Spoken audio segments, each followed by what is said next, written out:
अस्सलामुअलैकुम।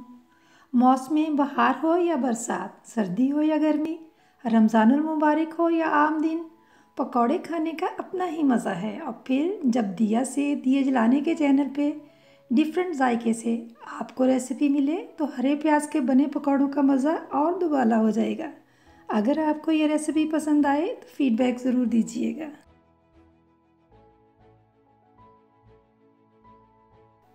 हरे प्याज के पकौड़े मैं कैसे बनाती हूँ।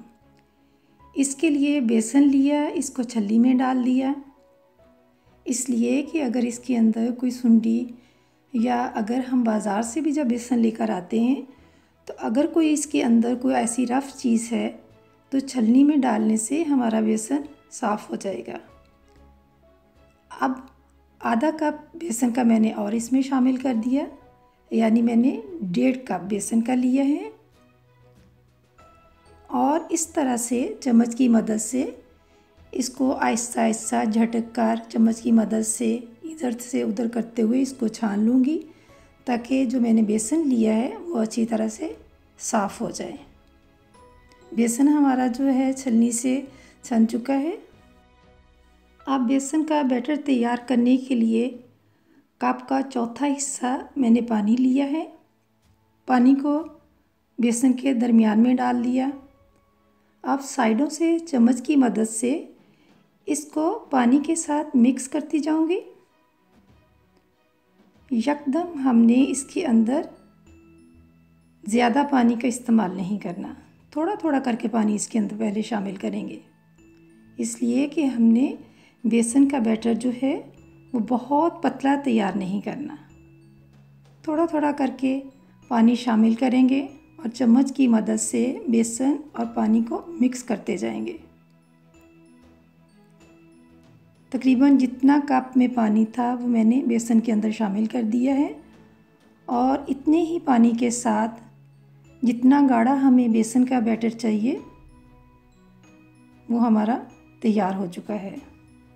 अब बेसन के बैटर के अंदर हम शामिल करेंगे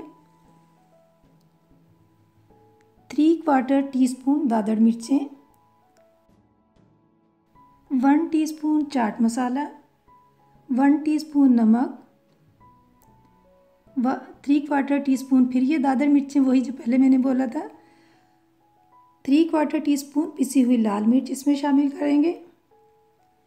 इन तमाम चीज़ों को मैंने बेसन के बैटर के अंदर शामिल कर दिया है।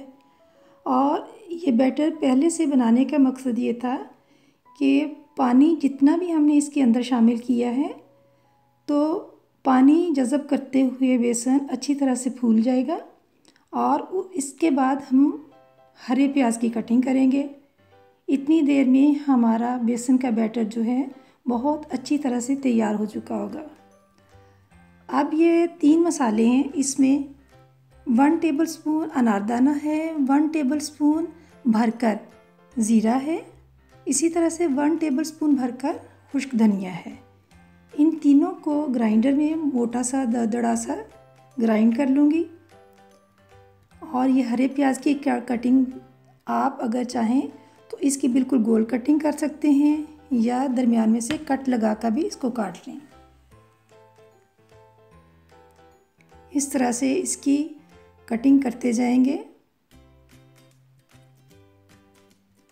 हरे प्याज के पकौड़े और भी मुख्तलिफ़ तरह के पकौड़े हैं जिनका जायका बहुत अच्छा बनता है, लेकिन हरे प्याज के पकौड़ों की तो क्या ही बात है।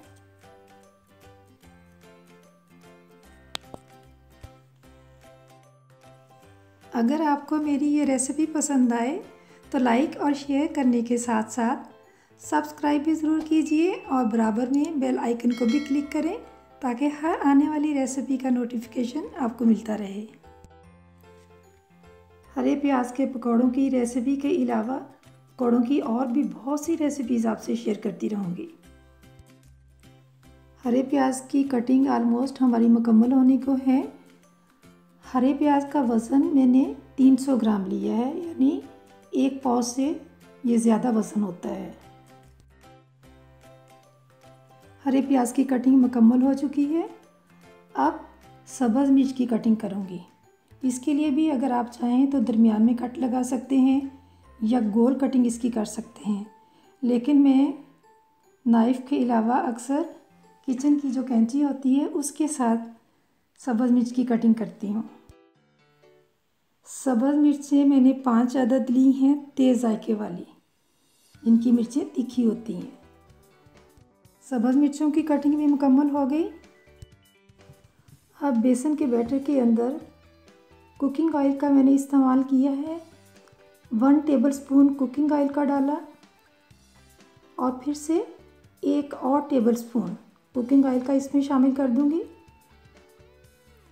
और चम्मच की मदद से इसको अच्छी तरह से मिक्स करूंगी।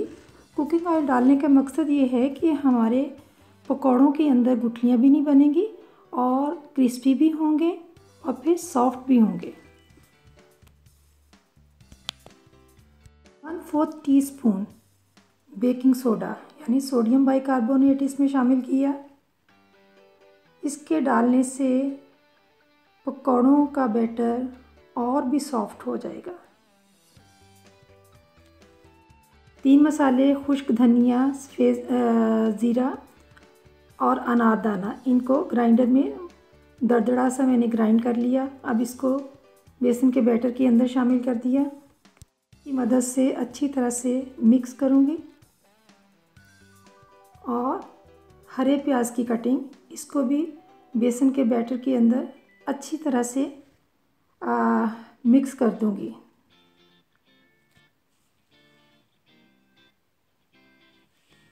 पाँच अदद सब्ज़ मिर्चों की कटिंग, सब्ज़ धनिया और कड़ी पत्ता 10 अदद, इसकी बारीक कटिंग करके इसमें शामिल कर दूँगी।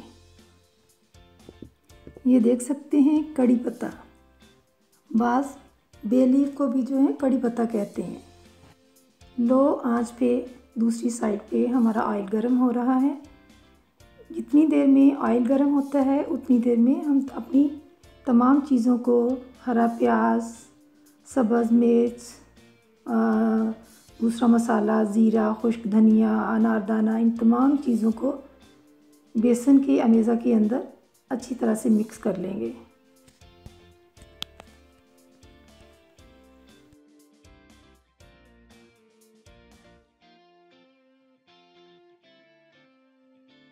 कप के अंदर मैंने ये चम्मच जो रखा है इसलिए कि चम्मच की मदद से भी आप पकौड़ों का अमेज़ा ऑयल के अंदर फ्राई करने के लिए डाल सकते हैं या फिर अपनी उंगलियों को पानी लगा के इससे भी पकौड़े अंदर डालते जाएं। पहले हम एक छोटा सा पकौड़ा डाल के देखा है, फौरी ऊपर आ गया है ऑयल के।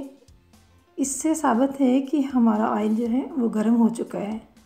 अब हम बाकी पकौड़ों के बैटर से उंगलियों की मदद से थोड़ा थोड़ा बेसन उठाते जाएंगे और ऑयल के अंदर इस तरह से बहुत बड़े बड़े पकौड़े नहीं हमने बनाने, दरमियाना सा इनका साइज़ रखेंगे। बिल्कुल यही साइज़ हमें पकौड़ों के लिए चाहिए, क्योंकि जितना बड़ा पकौड़ा होगा इसी तरह से उसके अंदर गुठलियाँ भी बन सकती हैं, वरना तो बनेगी नहीं, इसलिए कि ऑयल भी डाला है, फिर बेकिंग सोडा भी इसके अंदर है। अगर आप चाहें ऑयल की जगह आप दही का इस्तेमाल भी कर सकती हैं, दोनों में से एक चीज़ का इस्तेमाल आप कर सकते हैं, तो इससे हमारे पकौड़े बहुत सॉफ्ट बनते हैं। हाथ की मदद से बल्कि उंगलियों के पोर, इनसे हम पकौड़ों का साइज़ बहुत बड़ा नहीं करेंगे, दरमियाना सा छोटा साइज़ इस तरह से करते हुए ऑयल के अंदर डालते जाएंगे।